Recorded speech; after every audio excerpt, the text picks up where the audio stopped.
사막의 오아시스 같은 공간? 그러니까 빅사이즈 고객분들한테는 저희가 그런 공간인 것 같아요.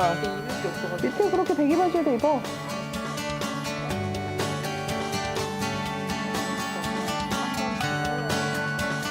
입으면 되게 얘보다 얘가 더 날씬해 보이게 예뻐.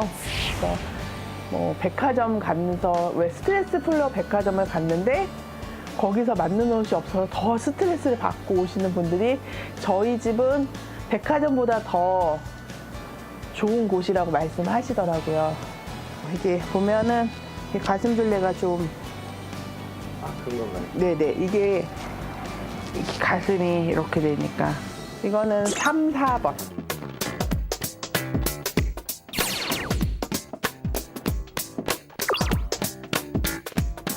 크신 분들이요 본인이 큰 게 좀 부끄러워 하시거든요. 그래서 뭐 77, 88은 1번, 99, 100 사이즈는 2번.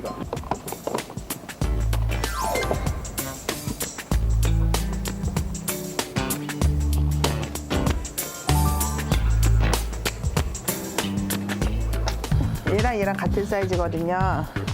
작아 보여서 더 인기인 것 같아요. 여기가 이렇게 밴드로 되어 있어요. 그래서 신으면 이렇게 쭉 늘어나거든요. 딱 신발을 놨을 때, 오, 이거 왜 이렇게 신발이 커? 이게 아니라, 이거 네 거 맞아? 이런 소리. 제가 좋은 것들은 저희 손님들이 좋아하시는 것 같아서 그냥 좀 쉽게 다가가고 있어요. 65인가?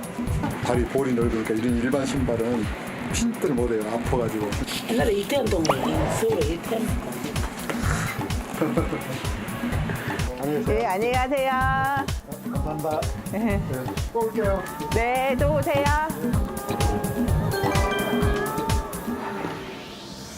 이거 지금 연락 중이다. 알았어. 신발 늘려줄게. 한번 해봐. 알았어. 여기서 구매를 하신 거예요? 네. 이거 블라우스랑 청바지랑 신발이랑 액세서리. 나 된 거 같아 언니. 10년 정도 된 거 같아요. 다른 데서 옷을 사지 못해서 속상하신 분들께 판매를 하고 싶은 마음이 좀 강했던 것 같아요.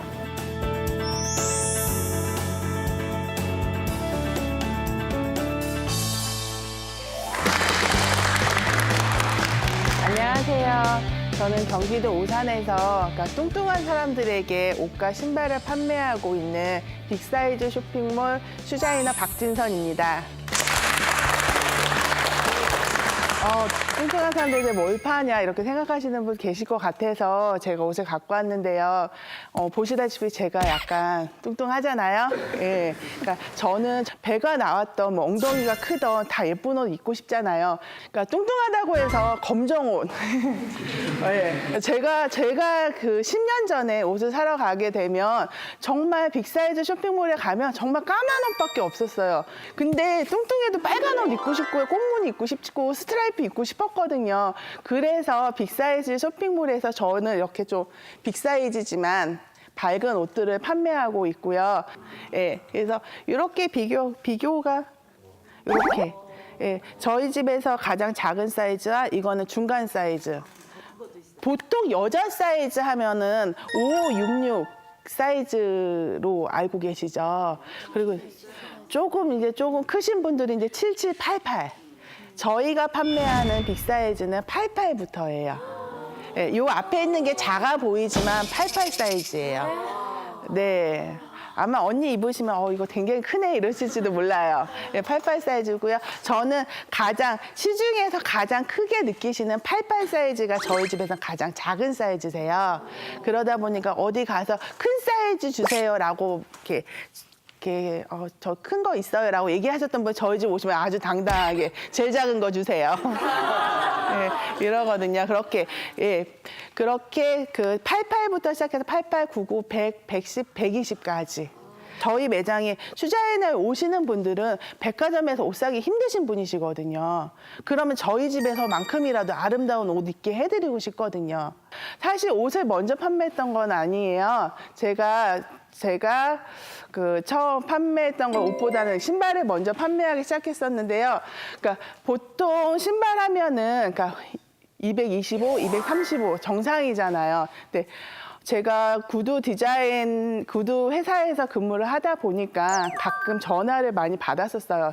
260 신발이 혹시 없나요? 라는 전화를 많이 받았었는데요. 그때마다 저는 죄송합니다. 저희 회사는 245까지만 만들고 있어요. 라는 전화를 받았었고요. 그러다 보니 제가 나중에 그러니까 뭐 막연했지만 내가 만약에 나중에 구두 쇼핑몰 하게 되면 꼭 빅사이즈를 팔고 싶다라는 생각을 했었고 그거를 지금은 이렇게 그러니까 얘는 지금 그냥 어제 저희 매장에서 가지고 온 거예요. 260이고요. 이거는 220이에요. 이렇게. 그러니까 제가 판매하고 싶은 사람마다 이렇게 예쁘고 앙증맞은 이 작은 신발이 아니라 정말 발이 커서 고민 있는 분들에게 신발을 판매하고 있습니다. 제가 이렇게 빅사이즈 쇼핑몰을 하게 됐었던 이유는 어렸을 때부터 이런 꿈을 가지고 있었던 거는 아니에요. 저는 어렸을 때 그냥 경기도 부천시에서 태어나서 주로 오산에서 어린 시절을 보냈었는데요. 아주 뭐 가난하진 않았지만 여유 있지는 않고 그냥 평범하게 자랐었는데요. 저희 아버지께서 제가 초등학교 때 세탁소를 하셨어요.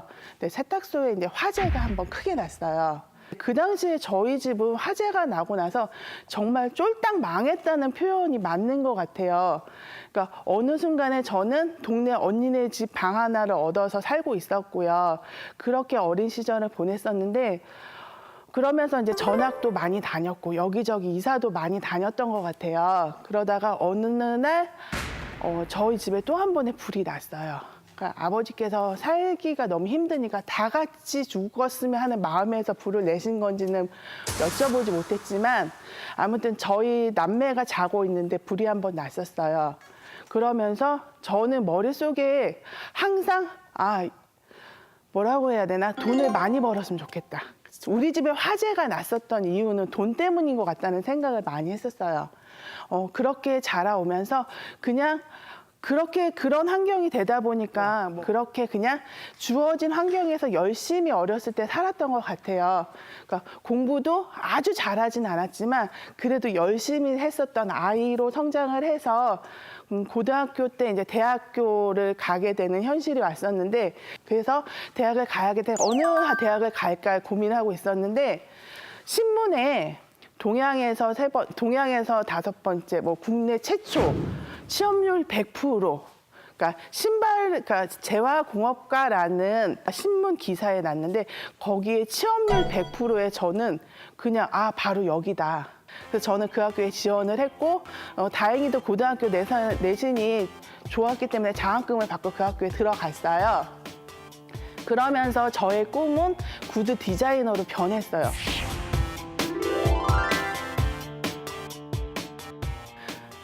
그림을 전혀 그려보지 않았던 저에게 구두를 따라 그리는 것조차도 너무 재미가 있었어요. 그렇게 2년 동안 생활을 하면서 구두 디자이너를 배웠고 구두 디자인을 배우고 저는 여자여서 그런지 모르겠지만 구두 디자이너가 되고 싶었어요. 근데 그때 당시에 그 신발 구두를 만드는 하청 공장들끼리 모여서 기종이라는 브랜드를 만들었어요. 그래서 거기서 구두 디자인을 뽑는다는 그 신문 기사가 난 거예요. 저 그걸 보고 또 거기에 응모를 했어요. 됐어요. 드디어 나의 구두 디자이너의 꿈은 실현이 되었는데요.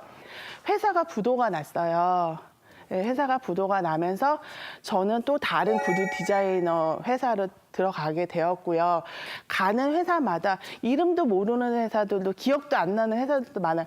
구두 디자이너로 들어갔는데 부도가 나서 또 다른 회사를 가야 됐고 그렇게 월급을 못 받고 회사를 다닌 게 제 머릿속에는 거의 한 6개월 이상 한 8개월 정도 됐던 것 같아요.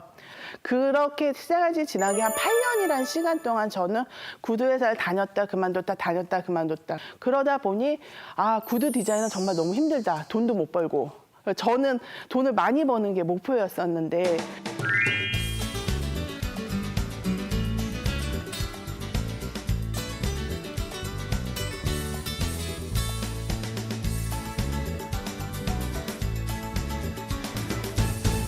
제가 거래처 사장님한테 부탁을 드렸어요. 제가 이번에 들어가면 정말 오래 다닐 수 있는 회사 좀 소개시켜 좀 달라고 했더니 그 사장님께 저한테 너는 이제 취업하지 말고 창업을 한번 해봐라.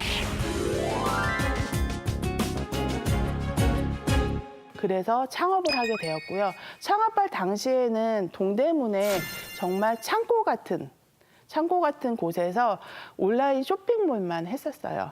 처음에는 여와 남아 이렇게 다 했었어요.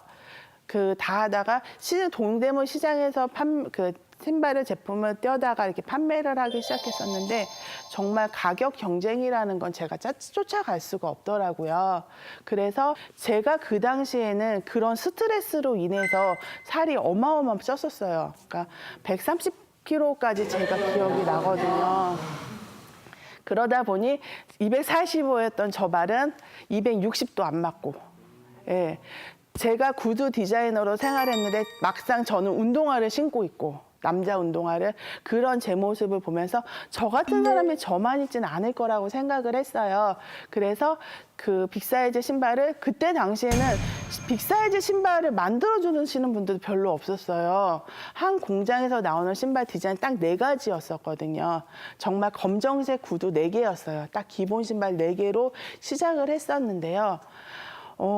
처음에는 정말 주문이 없었어요. 그러니까 제가 쇼핑몰을 하면서 정말 힘들었었던 것은 돈을 벌고 싶은 욕심이 컸었는데 현실은 저에게 돈이 없다 보니 계속 대출을 받았던 것 같아요. 제가 동대문에서 정말 500에 60만 원짜리 정말 창고였거든요. 화장실도 없었어요. 화장실도 없었고 제가 집은 오산이니까 오산에서 왔다 갔다 출퇴근하기는 너무 힘들었었거든요. 그래서 스티로폴에 그 군대에서 쓰는 침낭 하나 구해서 거기서 이제 자고 교회 가서 세수하고 화장실도 교회로 다니고 그런 생활을 한 8개월 정도 했었어요. 8개월 정도 하다가 이렇게는 살 수 없을 것 같더라고요. 그리고 그 8개월 동안 생활을 하는 그 와중에 저는 그 딸이기도 하지만 제가 엄마였었거든요. 그러니까 연년생 2 아들이 있는데 어느 날 친정 엄마께서 제 아들을 하나는 안고 하나는 업고 오셨어요. 네 애들은 네가 키우고 엄마가 무릎 꿇고 빌 테니까 그만두고 그냥 오산 와서 직장 다니는 게 어떻겠냐. 근데 저는 이미 제 마음속에서 뭔가 꿈틀꿈틀 거리는 게 있었던 것 같아요. 그런 엄마를 달래서 이제 내보내드리고 정말 전봇대 붙잡고 막 울면서 누군가 나한테 돈을 내가 이제는 여기서 벗어나려면 돈이 있어야 되잖아요. 그래서 그 돈을 어떻게 마련해 봐야겠다. 해서 뭐 아무것도 모르는 저는 그냥 은행에 가서 상담을 했어요. 나 대출 좀 해달라고. 나 열심히 벌어서 갚을 테니 대출을 해달라고 했는데 뭐 정답은 아시죠? 안 되는 거잖아요. 저는 국민은행에서 안 되면 신한은행에서 해줄 줄 알았고 신한은행에서 안 되면 기업은행에서 해줄 줄 알았어요. 그래서 은행을 여기저기 다 갔는데 다 안 된다고 하는데 그래도 너무 감사한 거는 국민은행의 어느 과장님께서 그러니까 성함은 지금 기억이 안 나는데 어느 과장님께서 소상공인진흥센터에서 여성 창업 대출금으로 정부에서 지원이 나온 게 있다. 거기 가서 한번 상담을 해보는 게 어떻겠냐라고 말씀을 해주셨어요. 근데 지금 생각해보면 그분이 정말 은인이신 것 같아요. 본인이 돈을 빌려주지 않았지만 저한테 돈을 빌릴 수 있는 방법을 가르쳐 주셨어요. 그래서 저는 소상공인 센터에 찾아가서 상담을 했고 마침 그때 여성 창업, 그러니까 제가 여자여서 그 창업 대출을 받을 수가 있었어요. 그 여성 창업 대출을 5천만 원을 받았어요.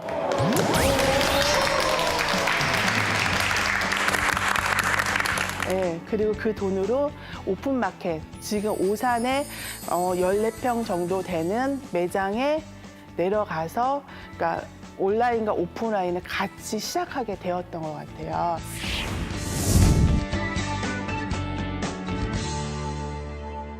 네, 그렇게 같이 시작하면서 행복했던 거는 일단 저희 2 아들과 같이 잠을 잘 수 있었어요.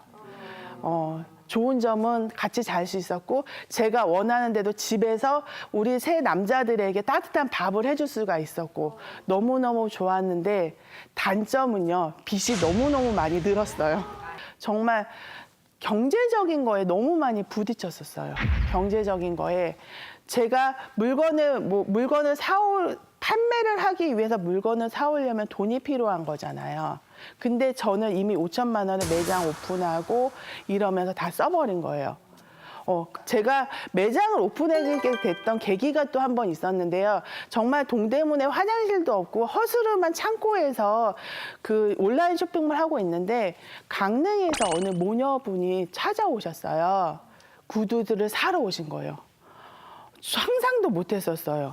제가 매장 주소를 내놨던 것도 아니고 쇼핑몰 주소를 보고서 모녀가 찾아오셔서 신발을 제가 그때는 신발을 딱 4컬레만 4가지 종류만 팔고 있었는데 그 신발을 신어보시던 4개를 다 주세요 하시면서 엄마가 그 다음날 전화가 왔어요. 어떻게 그럴 수가 있네요. 그래서 저는 제가 뭐 잘못했는 줄 알았어요. 아니 왜 어제 사간 신발에 문제가 있나요? 했더니 어떻게 이런 신발을 판매를 할 수가 있네요. 아침에 일어나서 자기 딸이 예쁘게 옷을 입고 그 구두를 신고 출근을 하는 모습을 보고 너무 감격스러워서 눈물이 난대요. 그러니까 엄마가 신발을 사주고 싶어도 예쁜 신발을 초등학교 때부터 사준 적이 없대요. 발이 크다 보니까. 그 고객님 그 두 모녀분께서 저희가 또 오픈을 하게끔 계기를 마련해 주신 것 같아요. 그래서 저는 또 그때 그래 매장을 내면 장사가 잘 되겠구나라는 생각을 그때부터 했던 것 같아요. 근데 235부터 250까지는 정말 어떻게든 다 판매가 돼요. 근데 빅사이즈는 재고가 남더라고요. 매장 문을 닫고 나면 한숨이 나왔던 것 같아요. 이걸 어떻게 하지? 어떻게 팔지? 그냥 지금은 아직 알려지지 않아서 그런 거지 라는 그런 확신? 그리고 이상하게 저렇게 작은 신발보다는 저렇게 큰 신발을 보면 제가 너무 행복했어요. 이 신발을 제가 다 신을 수 있는 것처럼 그런 확신들 속에서 그냥 매장에 손님이 작게 오든 많게 오든 움직였었는데 그러다가 어느 날 저도 모르는 분께서 기사를, 그러니까 구두 매니아 김주희 씨께서 기사를 써주셨는데요. 정말 그 매니아 분이니까 기사를 사설 속에 신문 반페이지 정도 기사가 있었는데 그 중에 딱 한 줄이었어요. 국내에도 빅사이즈 구두를 판매하는 쇼핑몰이 있다 해서 저희 온라인 쇼핑몰 주소가 나간 거예요. 제가 아무리 부르짖고 아무리 제 블로그에 홍보를 해도 손님은 저희 쇼핑몰에 오는 손님은 10명에서 20명 사이였는데 그 기사 한 줄에 정말 그날 100명의 손님이 가입을 하셨더라고요. 그러면서 그 기사를 보고 손님들이 매장으로 찾아오기 시작했던 것 같아요. 쇼핑몰 방문하기 시작했고 그러면서 점점점 자리를 잡혀갔던 것 같아요.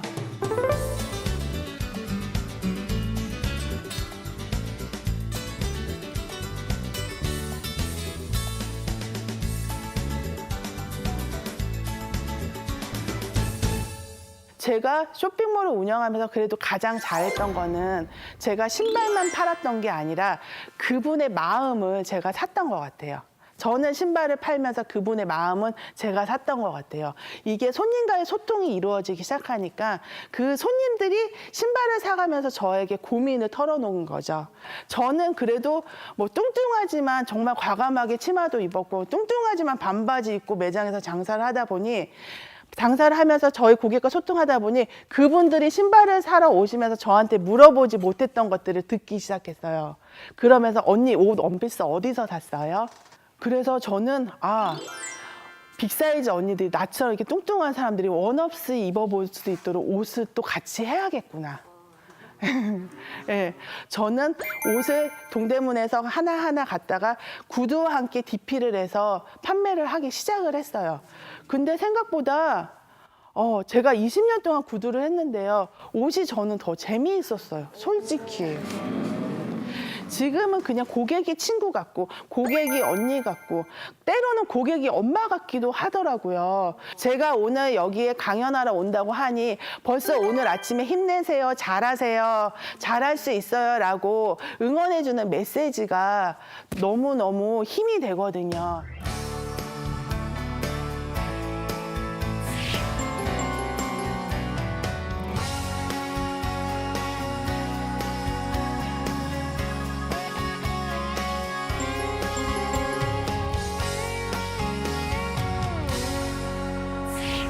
제가 매장을 하면 한 가지 철칙이 있어요.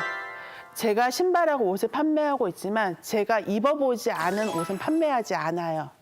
제가 신어보지 않은 신발은 판매하지 않아요. 저희는 신발 뭐 샘플이던 신상이 들어오면 저는 월요일 하루는 가게 문을 닫아요. 다음 주에 판매할 옷과 신발을 전부 다 입어봐요. 예, 전부 다 입어보고 예쁜 것만 사진을 찍어요. 예, 그렇게 해서 제가 알고 입어봐야 알거든요. 아, 이 원피스는 정말 꽃무늬인데 스판이 정말 죽여주거든요. 뭐 이런 느낌, 그런 느낌을 손님들한테 알릴 수 있거든요. 그래서 제가 슈자이너를 지금 잘 운영하고 있는 이유는 바로 그 때문인 것 같아요. 제가 제 물건에 대한 확신이 있거든요. 그렇게 제가 슈자이너 매장을 12년째 운영하고 있습니다. 제가 언제였던가 정말 힘들었던 때가 있어요. 정말 슬럼프가 뭐 살면서 슬럼프가 많이 있긴 하지만 정말 딜레마 같은 슬럼프. 아, 내가 정말 여기서 이제 멈춰야겠다. 엄마가 말씀하신 대로 정말 아무것도 하지 말고 이제 그만해야겠다라고 생각을 하고 가게 문을 한 닫고서 며칠을 쉰 적이 있어요. 예. 근데 제가 며칠을 쉬면서 정말 저희 매장에 탈의실이 있는데 탈의실에 이렇게 앉아서 울었어요. 그러니까 몇 시간을 울었는지 기억이 안 나요. 그냥 끊임없이 울었던 것 같아요. 왜냐하면 제 생활이 너무 속상했어요. 살면서 집에 불의를 2번 겪은 것도 너무너무 속상한 일인데 내가 가는 회사는 왜 닫고 부도가 날까? 난 정말 재수없는 여잔가? 그런 생각에 너무너무 힘들었었어요. 그 힘들었던 이유는 돈이었던 것 같아요.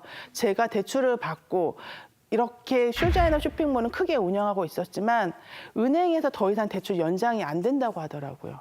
그래서 그 탈의실에 앉아서 막 울고 있었는데 그리고 나서 제가 또 터득한 건 그거예요. 돈을 갚으려면 돈을 벌어야 돼요.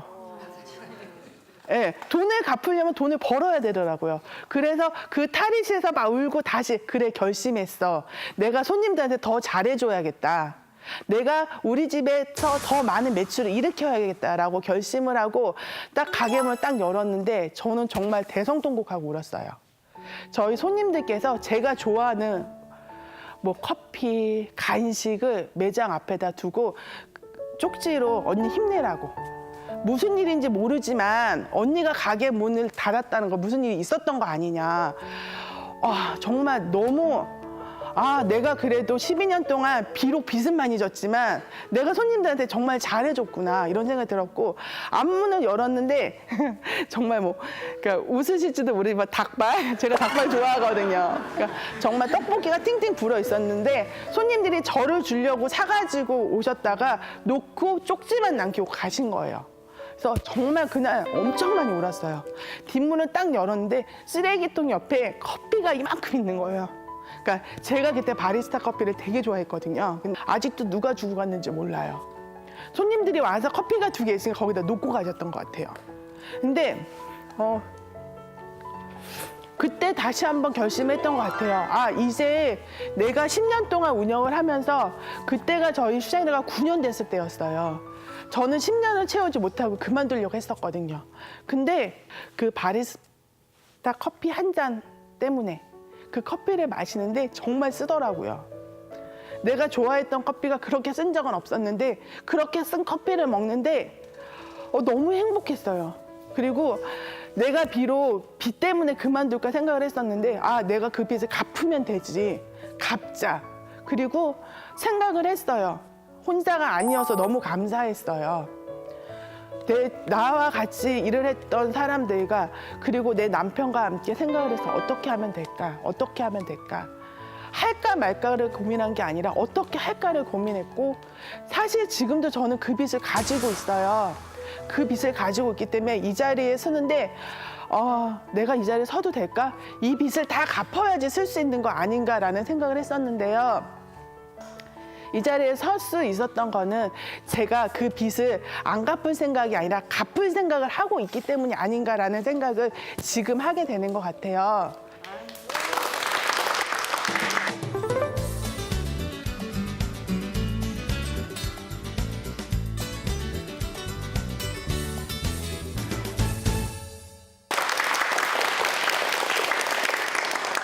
제가 작지만 도움을 드리고 싶다면 정말 어떻게 할지를 고민하시고요. 즐겁게 하셨으면 좋겠습니다. 내가 창업을 하려고 하는데 정말 즐겁지 않으면 다시 한번 생각해 보셨으면 좋겠고요. 정말 즐길 수 있는 일, 그리고 할 수 있다라는 일, 그리고 이거를 해서 나의 성취감이 달성할 수 있으면 창업 정말 괜찮은 것 같습니다. 오늘 혹시 뭐 궁금하신 거 있으면 질문해 주세요. 성공적인 감동적인 스토리 듣고 너무 감동 받았거든요. 근데 궁금한 게 온라인하고 오프라인 매장을 동시에 운영하신데 양쪽을 둘 다 꼭 운영하셔야 할 이유가 있나요? 네, 저는 그러니까 온라인을 먼저 시작을 했어서 온라인을 보고 오프라인으로 매장으로 오시는 분들이 조금 많으신 편이시고요. 오프라인 매장은 매일 올 수 없잖아요. 온라인은 매일 볼 수가 있으니까 제가 온라인을 하면서 매일 오게 만들고 싶은 마음이 들도록 온라인을 운영을 하고 있고요. 온라인을 보시고서 멀어서 못 오시는 분들은 온라인에서 주문을 하시고요. 또 온라인으로 주문하시다가 정말 저보러 오고 싶으신 분들은 매장으로 오시는 것 같아요. 그래서 온라인과 오프라인은 같이 존재하는 것이 저한테는 너무너무 감사한 일인 것 같아요. 네, 저 혹시 사장님처럼 돈이 없는 사람들이 창업을 시작할 때 성공할 수 있는 노하우 같은 것들이 어떤 거 있는지 좀 알 수 있을까요? 저도 돈이 없었거든요. 네, 제가 돈이 없어서 무리하게 대출을 받아서 시작을 했었어요. 근데 지금 저를 보고서 그렇게 무리하게 대출을 받아서 창업을 하시는 분들이 계신다고 하면 저는 그건 좀 말리고 싶어요. 사업이라는 거는요, 크게 시작하면 더 커질 것 같지만 그렇지 않고요. 작게 시작하면 작을 것 같지만 그렇지 않은 것 같아요. 작게 시작해서 점점 키워가는 사업을 하셨으면 좋겠어요. 창업을 하면서 이거는 하지 말았으면 좋겠다라는 게 있다고 하면 저는 무리한 광고는 하지 마셨으면 좋겠습니다. 무리한 광고는 광고에 대한 보장은 있지만 매출에 대한 보장은 없는 것 같습니다. 그래서 창업을 하시는 분들 처음 시작하려면 알리려고 하기 때문에 무리한 광고를 하시는 것 같습니다. 근데 저는 한 가지만 꼽는다면 창업을 시작하시는 분들께 무리한 광고는 하지 마세요라고 말씀드리고 싶고요. 이거 한 가지만 꼭 지켰으면 좋겠다. 저는 나의 신념은 꼭 지키셨으면 좋겠습니다. 내가 할 수 있다라는 믿음, 그리고 그 안에서 즐거움을 얻으셨으면 좋겠습니다. 감사합니다.